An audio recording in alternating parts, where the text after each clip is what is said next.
Thank you very much. I'm going to cover the key points of the press releases that we put out today. I won't go over every detail in order to allow the maximum amount of time for questions with Sir Hussain afterwards. But if anyone has additional questions afterwards, I will be available to talk about the detail of the press releases. So each year, Gartner does a study of the design IP business, and they're allowing us to share some of that data with you today. So not only has Imgination grown its market share every year for the last 6 years, but we remain amongst the fastest growing companies in the IP market. In fact, we are outpacing the market by more than 3 times. The overall market grew by just over 11%, but Imgination share grew by 36%. And whilst I understand that there was some perception that MIPS Technologies was not growing as quickly, in fact, MIPS grew by more than 17% and much faster than the overall market. The rest of today's news will show you how and why we will maintain this level of growth. So I'm sure I don't have to tell you that CPUs are everywhere and it's a growing market. If you look in a smartphone, you may have 10 CPUs, in a smart car 50, in the smart house hundreds. It's an enormous and growing IP market. So we are creating a new force in CPUs with our acquisition of MIPS. MIPS already had a highly efficient true RISC architecture. And if you look at the areas of performance, power consumption, and its architectural elegance, it's a very strong technology. Now that it's part of Imgination Technologies, we can provide certainty on the future of MIPS and build on its strong installed base and substantial ecosystem. There are 2 key things that we're doing right now.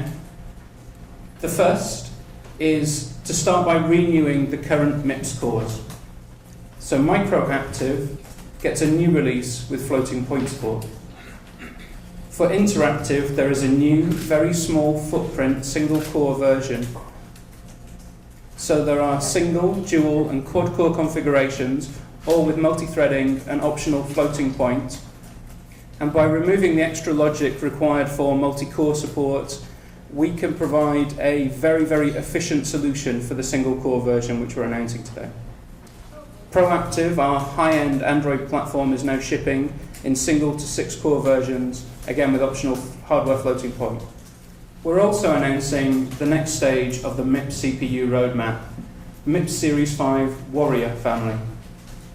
Key Warrior features will include binary compatibility from entry-level 32-bit to high-end 64-bit, hardware virtualization across the entire Warrior family, hardware multi-threading where appropriate for excellent real-time performance, and we've already demonstrated more than 40% speed up for LTE Level 2 and Level 3 stacks. A highly scalable security framework for content protection in mobile, secure networking, payment services, etc. Our new MIPS SIMD architecture is right across the range, built on instructions easily supported within high-level languages for fast and simple development of new code or leveraging your existing code base. And there's a consistent and comprehensive tool chain across all cores, as well as tool support from third parties. So Hussain has already talked about our Insigma radio processing technology. Today we're announcing the new Insigma Series 4 IP family, which sets a new bar for performance. This family delivers substantial upgrades for system throughput and scalability. And the range now consists of 4 IP cores. So there's the Insigma C4000 family for connectivity, such as Bluetooth and Wi-Fi. The Insigma T4000 family for TV standards. The Insigma R4000 family for radio, including all digital radio standards and analog standards like FM. And the U4000 family, which is a superset supporting all of these standards. In fact, significantly more than 30 standards supported today. So this is a technology which we've been developing for a number of years, and It's already been supplied to lead partners, but also to a number of tier 1 partners, and we're very pleased that there are going to be a number of significant products based on this technology appearing over the next year. So again, Hussein has talked about some of the content of this slide, but I'll pick out a couple of key points.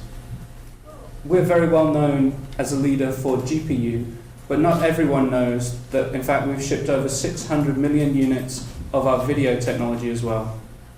We recognized early on that video processor architectures need optimized hardware that provide flexibility and high compression for encode, and this is part of what's made us very successful in video. So today we're announcing the latest PowerVR video decoder, the D5500. This is a new architecture designed for higher resolutions, frame rates and bit rates required for 4K Ultra HD video. We had a goal of optimizing silicon area and bandwidth usage while adding in important new features. Uniquely for a video IP, this part delivers 10 bits of precision and increased color resolution to 444 or indeed 422. And it supports the widest range of standards of any licensable video IP. An important addition with this part is full support for HEVC, high efficiency video coding. H.265 or HEVC is essential to the deployment of 4K TV and 4K video because it delivers comparable video quality to H.264 at approximately half the bit rate. And although I've also already mentioned this, I should say again that the ITU mandates for these types of video devices 10-bit color support. So we're very proud of this multi-core video architecture, which allows performance to be easily scaled for high resolution or high frame rate applications at ultra low power consumption. And there is an example here on the slide, and we go into more detail in the press release. I'd like to finish by showing some examples of recent customer announcements. I know this is a very busy slide, but these are just the announcements from the last few weeks, mostly from Computex or afterwards. This includes, for our MIPS family, microcontroller parts from Microchip, including the PIC32MX.